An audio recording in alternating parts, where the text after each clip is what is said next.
Greetings to all. My name is Meet Goel. I am a student of Masters in Construction Engineering Management program in SEPT University.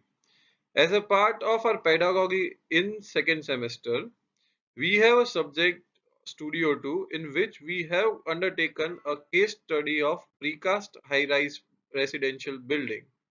So today I am going to showcase my case study on the precast high-rise residential building. Talking about the project details, the type of project is a residential project. There are six numbers of towers containing 288 units. The total cost of the project is 90 crores. The civil cost of the project is 50 crores approximately. The total land area used for the project is 7,500 square meters. Below in the table, I have shown the cost breakdown structure of the project consisting of civil work, in which we have derived this from six derivatives, namely civil and structural work, finishing work, electrical work, plumbing and sanitary fixtures, firefighting work, and miscellaneous. Costing, total costing 50 crores 41 lakh 25,789 rupees. Now, the speciality of my project is that it is a precast construction technology project in which the precast elements are casted in the manufacturing plant, then transported to the site and then erected at the job location. So, talking about precast construction technology, it is a system of casting concrete in reusable molds and form in controlled environment. It is conveyed to the construction site and then erected at the place. Precast construction technology consists of various precast elements such as walls, beams, slabs, columns, staircase, landing, and some customized elements that are standardized and designed for the stability, durability, and the structural integrity of the building. Precast residential building construction involves design, strategic yard, planning, lifting, handling, and transportation of the precast element. Below, I have shown the detailed stakeholder involvement in the flowchart, where in my project there is one precast contractor, there are two civil contractors, one for three blocks, so two for six blocks. There is a landscape consultant, there is an architect, there is an MEP consultant, there is an Vastu consultant, and advocate. Now, the precast contractor has subcontractor structural designer, erection contractor, and tower crane contractor.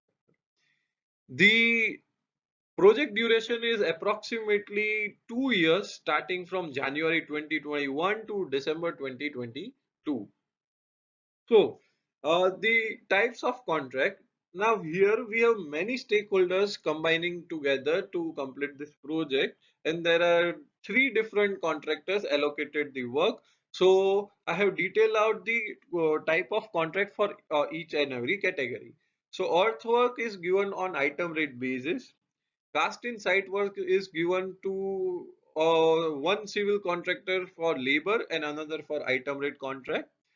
Precast work is given based on the design build contract, and civil work is given on labor to one contractor and another on basis of item rate contract. Talking about the site layout, uh, actually this is the first ever high-rise building constructed by the precast technology. So there were many constraints to the documents from the site and the contractor. So they provided us a 2D layout on site, and we have prepared an AutoCAD plan on our own, and then we have done the site layout analysis on it. So here we have described in the 2D drawing some of the few major components of site layout, which consist of steel storage, ASC block storage, grout main storage, grout sub storage, material lift, crane, precast storage, contractor office, and the client office. Now, here we don't have a site laboratory, as everything is precasted. There is no need of site laboratory on the site. So the client of some of the suggestions were provided from our side as in suggestion to improve the integrity of the project. The client office should be in the A block, which was previously in the E block. of the project. So the distance between the client and the contractor office get reduces. There should be three cranes operating on blocks, so we have placed an extra crane between block B and C. So talking to the project manager, we came to know that one crane should only operate on two different wings. Here it was operating on three wings, so we have suggested an extra crane. The grouting material was lifted from the material lift, which we suggested that it should be lifted from the crane, so the time and the can be saved.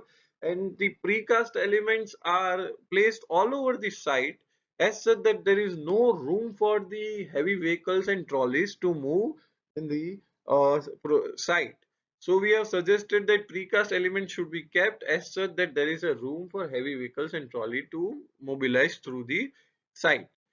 Below down we are seeing a rendering image of a Revit plan prepared by us as a deliverable, in which we have shown each and every component. Now talking to the contract administration, basically we were not able to occupy each and every contractual document, and we were not able to study the contractual document, but we got a labor contract from the client, in which we have studied this checklist of pre-construction and many more, from which we have compared the guidelines with FIDIC Red Book, and we have come up with an analysis as an outcome.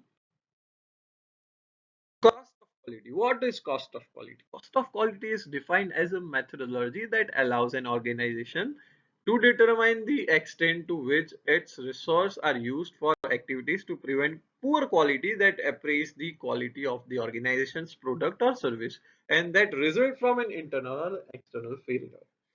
So, cost of quality is derived from two different variables, namely non-conformance and conformance. Non-conformance is divided into two as an appraisal cost and an cost of rework. And conference is divided into prevention cost. Appraisal cost is further divided into equipment calibration and quality check. Cost of rework is divided into internal and external failures, and prevention cost is divided into quality assurance plan, cost of equipment, and setting up the laboratory. So here in the table we can see the total cost of quality management, as in it includes prevention cost and the appraisal cost, which were calculated based on our observation, learnings, and guidance from the faculties. As our project is a precast construction technology, the major damaged elements are sent back to the manufacturing plants and whole element is replaced. For minor defects of the precast elements such as deformation of edges are rectified on site by placing a packing on the corner and using the cementitious chemical or material which obtains more strength than concrete, which is grout material. The major defects on site is alignment of the precast elements with each other. This is nullified by the placing of packing and the grouting of 10 mm thickness. So here in the image we can see that two precast staircase element are not aligned. We can see a clear difference of gap between them. So we have considered this into non-conformity, and we have calculated the total cost occupied to nullify this non-conformity, which is 340 rupees per hour. Talking about lean construction, on our site we have applied many lean construction, out of which today I'm going to explain value stream mapping. Here, our group has taken AC block work construction for VSM study. Activity was observed on 23rd February from 8 to 2 p.m. The data was collected on the basis of videos, images written on site, observations, and notes. Module is located in the F tower, 8th floor. The length of the wall, the dimension of the walls are described over here. The process, what was the process followed? So first is the block mobilization, then comes the ready mix mortar mobilization, then comes the cutting of the blocks as per required, then line layout as per plan, mortar preparation, and then final check. these activities were observed throughout the value stream mapping. Based on this, we have come up with the current state map. We have described each and every activity, and we have seen that their non-value adding time was 244 minutes. After that, we have calculated the current productivity, we have calculated the targeted productivity, and as an inference, we can see that in the pie chart that 59% was non-value adding activity but necessary, 19% is non-value adding activity, and 22% is value adding activity. So we have described these delays into 8 different categories, namely defect, overproduction, waiting, non-utilized talent, transportation, inventory, motion, and extra processing. Talking about the future state map, based on the current state map, we have used some lean tools, namely Kaizenberg, Kanban, write it first time, and continuous flow.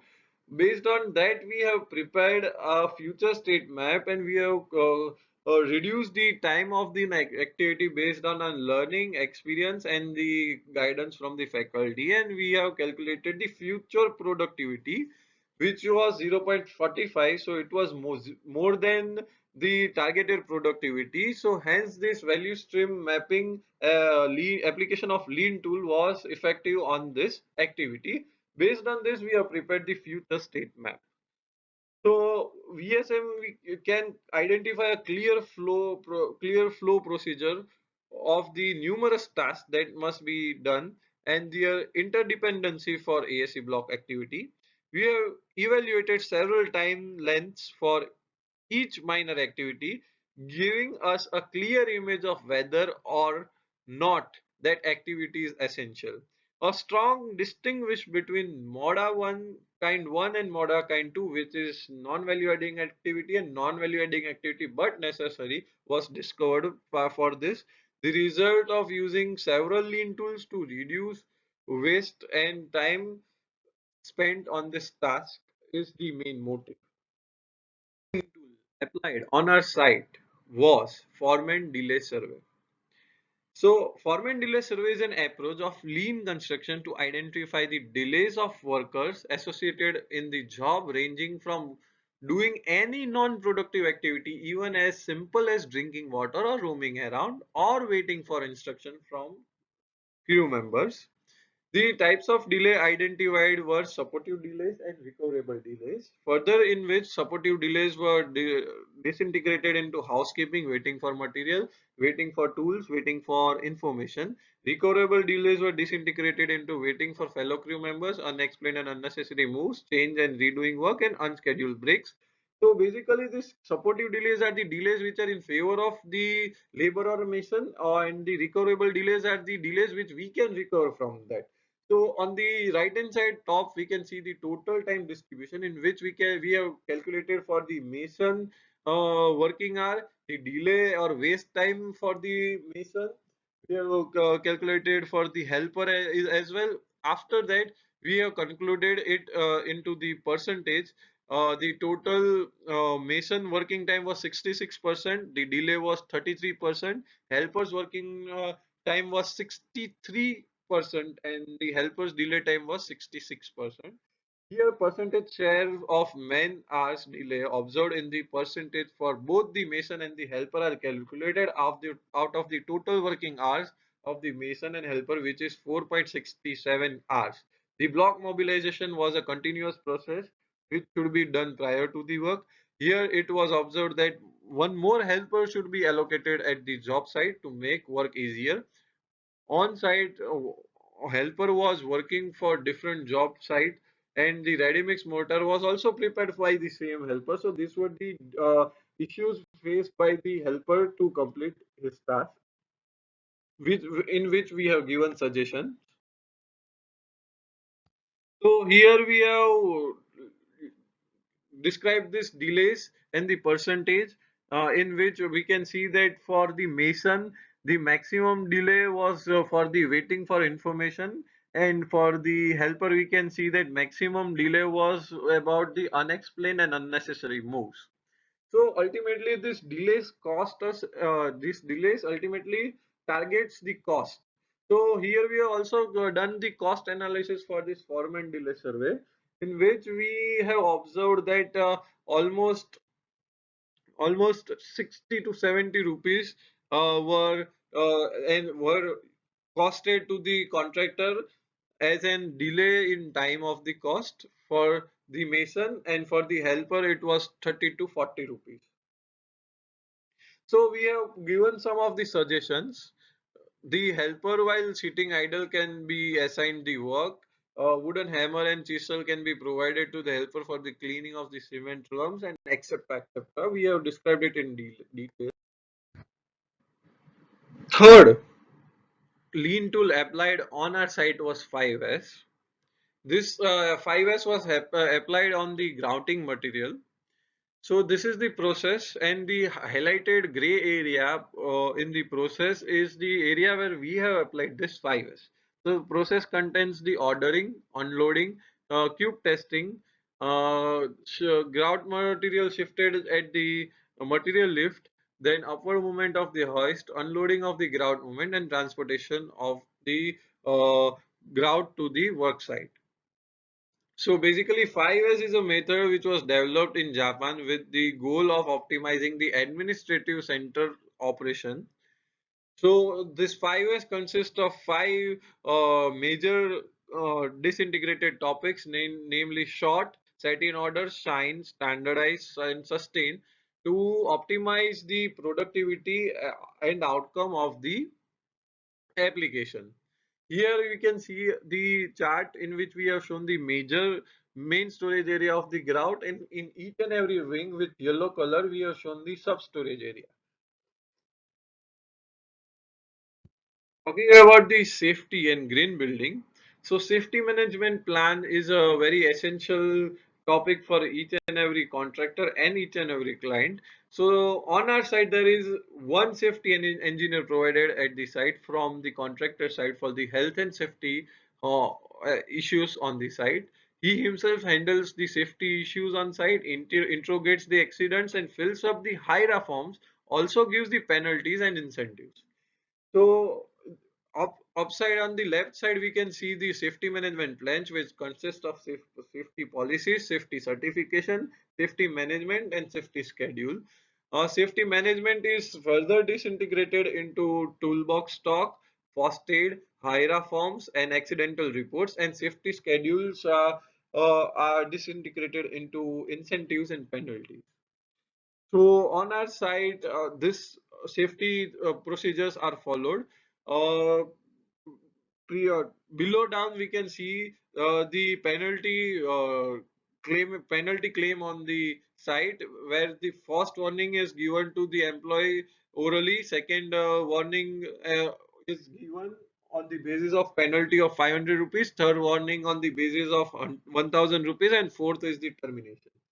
Talking about the green building is an green buildings, which are structures that ensures efficient use of natural resources such as construction materials, water, energy, and so on. The minimum deterioration and wastage are becoming increasingly important.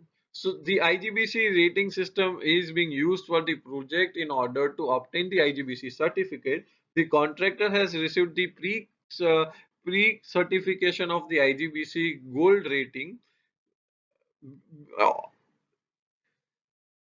Above, we have shown the IGBC grading, in which our project acquired 37 points out of 100. The project scored 37 points, and it can strive for more 14 points. Currently, it is not a green certified building as per IGBC, but achieving 14 more points, it will have total 51 points, and it will be categorized as silver rate green building as per IGBC. Talking about the conclusion, so site layout. Optimization of the site was done by the different suggestion based on the 2D and 3D drawings prepared by us. We got to know the do's and don'ts with the risk identification, which was prepared by us. Talking about the cost of quality, as we have a precast site, so there is no laboratory on site, but we have studied the laboratory at the manufacturing plant. The total cost of quality and the detailed description of NCs were studied on the site. Value stream mapping, as an outcome of value stream mapping, we were able to reduce the activity time to 38 minutes, which is a major reduction of the time from the activity. Talking about the foreman delay survey, we came to know, we learned that we have observed that 20 to 25% of delay which were there can be recovered from the mason and the helper. Talking about contractual administration, detailed labor contract was studied. Each and every clause was studied and compared with the FIDIC Red Book, and we have come up with the analysis that follows through on site as per contract. Talking about the application of 5S, it is a process of setting up the grout material was developed by analyzing of current procedure of placing grout material in the main storage area. Technical and managemental suggestions were developed. Safety management plan, as there is one safety engineer who is appointed to health and safety plans on site, we have suggested a safety management plan which can be applied through the site, and the safety measures can be improved on site. Talking about the green building, total 37 points has been arrived, which shows that building is not qualified as green building as per IGBC. So we have tried for more 14 points, which will conclude to 51 points, and the project can score IGBC silver rating.